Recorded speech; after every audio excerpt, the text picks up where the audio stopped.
저는 대전 토박이가 아닌데요. 일단 그 동네에 대해 잘 몰랐는데 대전역 정류장에 딱 내렸을 때 뭔가 시장이 있고 그런 정겨운 분위기여가지고 좀 신기했던 기억이 있어요. 뭔가 대전역 하면 좀 도시의 이미지가 되게 떠올랐는데 그게 아니어서 좀 놀랐던 기억이 있습니다. 저는 초등학생 때 대전역 앞에 있는 아카데미 극장에 영화를 보러 왔던 데가 가장 처음 방문했던 것 같아요. 그때는 영화관만 출입문 앞에 왔다 갔다만 했고 그 주변에는 거의 가지 말라는 식으로 어른들한테 이야기를 들었던 그런 기억이 있어요. 그래서 더 가지 말라고 하면 더 가고 싶어지잖아요. 그래서 되게 궁금증이 많은 동네였습니다. 초등학교 때 처음 이제 신도칼국수랑 태화장을 방문했었고, 고등학교 때 친구들에게 대전역 앞에 여관방이라는 것이 있다라는 이야기를 들었습니다. 그곳에 가면 할머니들과 이 미성년자도 성매매를 할 수 있다, 이런 이야기들을 들었던 기억이 나고요. 어린 시절에 제가 이제 좋아하던 곳으로 가기 위해서는 항상 중앙동을 지나가야 했고, 어린 시절에 가장 좋아하고 뭔가 편안했던 곳은 계룡문고랑 은행동 은흥정이었거든요. 근데 계룡문고에 가려면 그 약 따리는 냄새가 항상 나는 한약거리를 지나야 했고, 은행동 은흥정이에 가려면 사람들이 항상 줄을 길게 선 칼국수집이랑 아무도 줄을 서지 않는 여인숙이 엉켜있는 그런 거리를 지나야 했어요. 중앙동은 정겨운 동네였어요. 볕도 잘 들고 따뜻했던 것 같아요. 근데 이상하게 친구들이랑 있을 때는 괜찮은데 혼자 있으면 괜히 빨리 지나가고 싶은 그런 동네였어요. 가장 자주 오는 곳은 대전 사회적 자본지원센터 공간을 방문을 많이 했었고요. 그 외에도 태화장도 있고 문화공간으로 쓰이고 있는 현재 구석으로부터 이제 전에 정동교회였죠. 거기도 많이 가고요. 예전에 이제 공공미술 프로젝트 했던 그 무궁화 꽃이 피었습니다. 그 공간도 자주 갔던 곳 중에 하나입니다. 저는 찐찐양꼬치를 제일 좋아하고요. 그리고 정동문화사라는 카페가 있는데 거기 디저트를 너무 좋아합니다. 삼호정이라는 식당을 많이 갔고 좋아했던 기억이 나고요. 하오남 식당이라고, 그러니까 대전역에서 길을 건너오자마자 있는 뒷골목에 있는 식당인데요. 그런 장소가 기억이 납니다. 역전 포장마차에서 이제 떡볶이 먹고, 그리고 중앙시장 가서 옷 사고, 그리고 대전천 가서 인라인 스케이트 타고. 사실 최근에는 가본 곳이 없습니다. 왜냐면 제가 좋아했던 곳이 거의 사라졌기 때문이죠. 피상적으로 알게 된 건 10살쯤이었어요. 제가 늦은 밤에 엄마가 대전역에 이제 기차를 타고 오는 길이었는데 아빠랑 여동생이랑 같이 마중을 나갔거든요. 그 칼국수집이랑 여인숙이 빼곡한 골목에서 차를 대고 기다리고 있었는데 갑자기 어떤 할머니가 엄마한테 가더니 뭐라 이렇게 말을 거시더라고요. 그리고 엄마는 손살을 치면서 웃으면서 다시 저희한테 오셨어요. 근데 엄마 손에 바카스가 있었어요. 왜냐면 엄마가 키가 굉장히 크고 쇼컷을 한 사람이었거든요. 그리고 이제 성매매 직결지에 대해서 본질적으로 알게 된 건 최근입니다. 티움과 대전역 성매매 직결지 아카이빙 책 작업을 하면서 알게 됐고요. 신기하고 소름 돋아요. 왜냐면 10년이 넘는 시간을 중앙동에서 보냈는데 이제야 알게 되었다는 게. 학창 시절에 친구들과 이 동네에 대해서 이야기를 한 적이 있었는데 그때 당시에는 이제 적은 금액으로 성관계를 할 수 있다. 그 이후로는 여러 프로그램을 통해서 중앙동을 오고 갈 때마다 길거리에 앉아있는 사람들이 그냥 자연스럽게 저한테 쉬다 가 라는 말이 은연중에 그 성매매가 가능하다라는 것을 알아버렸어요. 2016년에 제가 일하는 일터가 중앙동의 한복판으로 오게 되면서 어떤 실질적인 것들을 알게 됐는데요. 이 기관에서 출퇴근을 하면서 어떤 청객분들을 마주치고 또 실제로 성매매가 이루어지고 있다는 것들을 좀 목격하게 되면서 더 분명하게 인식을 하게 된 것 같아요. 저는 2020년 티움에서 잠시 활동가로 일했었는데요. 그때 처음 알게 됐어요. 대전에 있는 여러 성매매 직결지 중에 가장 오래된 곳이라고 들었고 그게 대전역 옆이라는 거에 좀 많이 놀랬던 기억이 있습니다. 번화가 고 사람들이 되게 많이 지나다니는 곳인데 그 옆에 직결지가 형성됐다는 게 너무 근데 이제 제가 몰랐다는 거가 좀 충격적이었어요. 약간 복합터미널 알게 된 것처럼. 우선 대전 직결지는 전국의 3대 숙박업소 중에 하나로 손꼽히는 곳이고 고령의 여성들이 주로 일을 하고 있는 곳으로서 쪽방과 여인숙이 혼재되어 있는 형태로 이루어져 있고요. 업소 수 같은 경우는 대략 한 107개에서 110개 정도 업소가 있고, 그다음에 여성수도 저희가 처음엔 150명 정도로 파악을 했는데 점차 좀 수가 줄어들면서 100명 정도로 파악이 되고 있고요. 그에 반해 청객들도 예전에는 여성수 대비 한 3배가 더 많다라고 했을 때 눈에 보이는 게 50명 정도로 파악이 되고, 시간대를 달리하면 다른 청객으로 변했기 때문에 청객 수도 한 100명 정도로 예상이 된다라고 파악이 됩니다.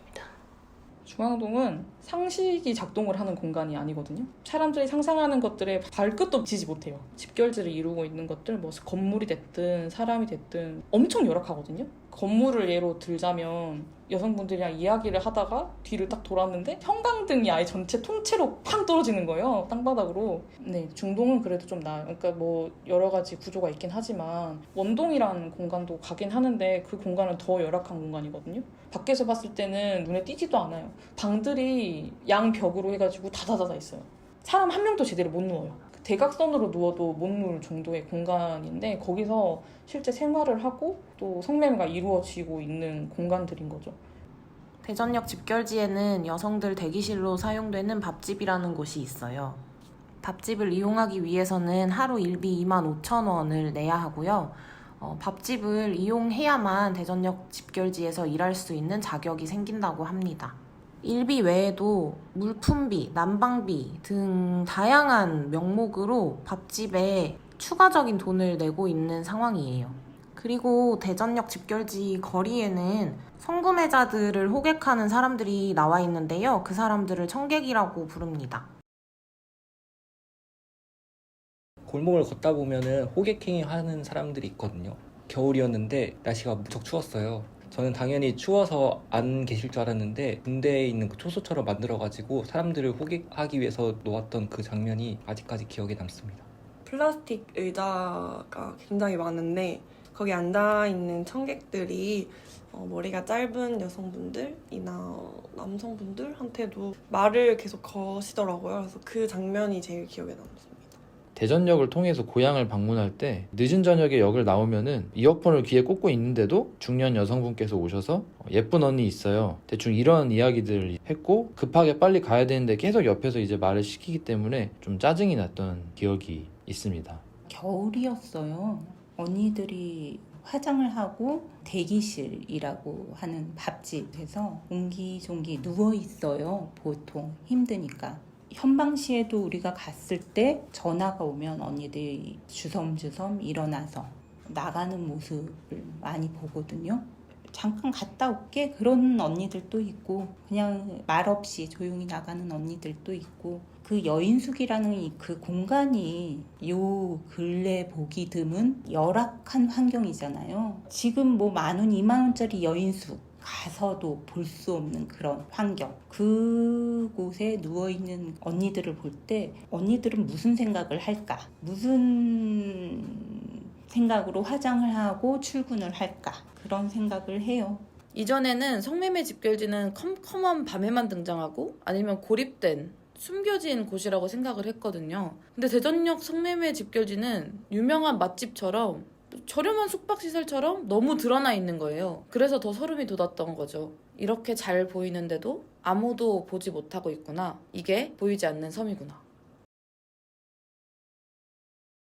자꾸 주변을 살피게 된 게 제일 큰 것 같아요. 청객들이 앉아있는 모습을 다시 보게 된다거나 아니면 그분들이 다른 분들한테 말을 거는 모습이나 아니면 그 거리를 지나다니는 남성들을 좀 유심히 보게 되는 점, 어디가 업소일까라든지 아니면 지나다니는 사람들을 보면서 저 사람들이 정말 저 업소에 간 걸까? 이런 생각이 좀 많이 하게 돼서 평소에도 어쨌든 다니던 동네인데 그 이미지가 좀 달라진 것 같아요.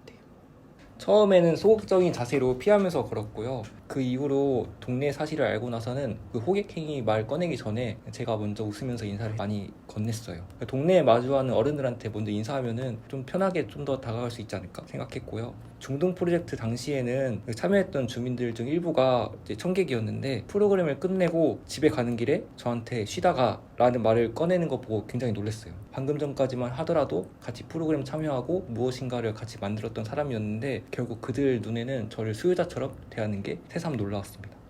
결국 수요가 있기 때문에 공급이 유지될 수밖에 없는 구조인 것을 보면 아직까지 성매매를 하기 위해서 방문하는 사람이 있구나. 건물도 간판도 모든 게 그대로인데 사람들이 달라 보였어요. 예를 들면 저 사람은 성매매하러 왔을까? 저 남자들은 왜 여럿이 모여서 저렇게 낄낄대고 있을까? 저 사람은 청객일까? 저 할머니는 왜 자꾸 나를 째려볼까? 이 동네 사람들은 알고 있을까? 나를 예뻐해주던 어른들도 알고 있었을까? 근데 왜 모두 모르는 척 할까? 자꾸만 의심하게 되는 거? 혹은 의심해야 되는 거. 그게 참 속상합니다.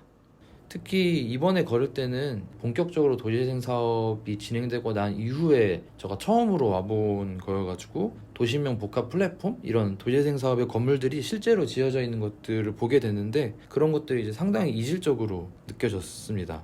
그 도시재생 사업이 진행이 되면서 이상하다고 생각했던 지점들이 있는데 업소가 줄어들 것이고 자연스럽게 집결지가 폐쇄될 거라는 시의 기대가 있었지만 실제로는 그 안에 내부 정비를 하는 업소들이 더 오히려 늘었고 간판을 바꾼다든가 내부 인테리어를 바꾸는 등의 이상한 모습들을 많이 확인할 수 있었고 도시 개발 과정에서 업주들이 시민으로 있는 위치이기 때문에 오히려 시민 공청회라든가 시민들의 의견을 받는 과정에서 업주들의 의견이 가장 많이 들어갔고 그래서 건물을 세울 때 만약에 옆에 직결지 어떤 업소가 있다고 하면 그 업소가 이제 너무 밝으면 업소를 운영하지 못하고 구매자가 들어가지 못하는 구조가 되기 때문에 가림막을 쳐달라라고 했을 때 그거에 응답해서 실제로 가림막이 올라가는 것을 확인할 수 있었고요.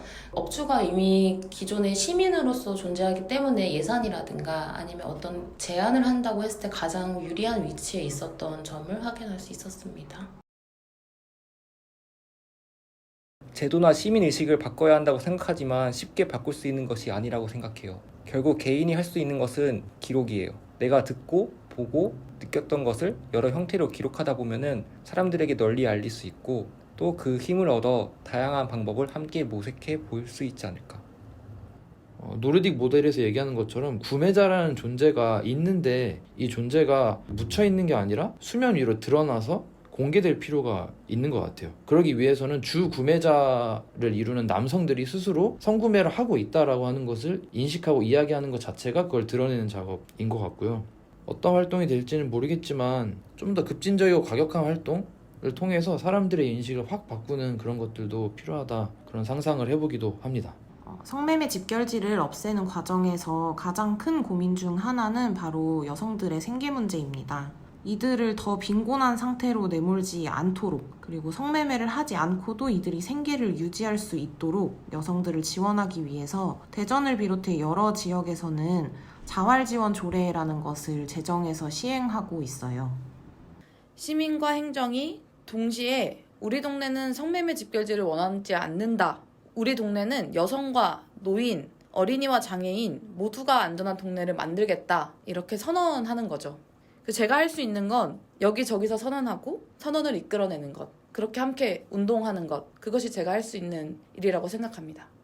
내 문제가 아니라고 생각하는 사람이 정말 많은 것 같아요. 근데 저는 이게 어떤 이상한 누군가의 문제, 뭔가 따로 떨어진 문제라고 생각하지 않거든요. 여성이라면 성매매가 사라지지 않는 이상 여성을 성상품화하고 폭력적으로 대하는 일은 사라지지 않을 테니까 내 삶, 자신의 삶과 떼어놓을 수 없는 거라고 생각하고 그리고 남성이라면 성구매자의 위치에 자기가 놓일지 안 놓일지 이런 문제와 관련이 있을 수밖에 없다고 생각해요. 그래서 여성과 남성 모두에게 관련이 있는 문제라고 생각하기 때문에 이걸 내 문제라고 생각하는 그런 관점이 필요할 것 같고요. 여러분들에게 중앙동은 어떤 동네인가요? 성매매 집결지가 없는 세상은 어떤 세상일 것 같나요? 성매매가 정말로 나와 관련이 없는 문제인가요? 여러분이 전시장을 나가면 무엇이 다르게 보일까요?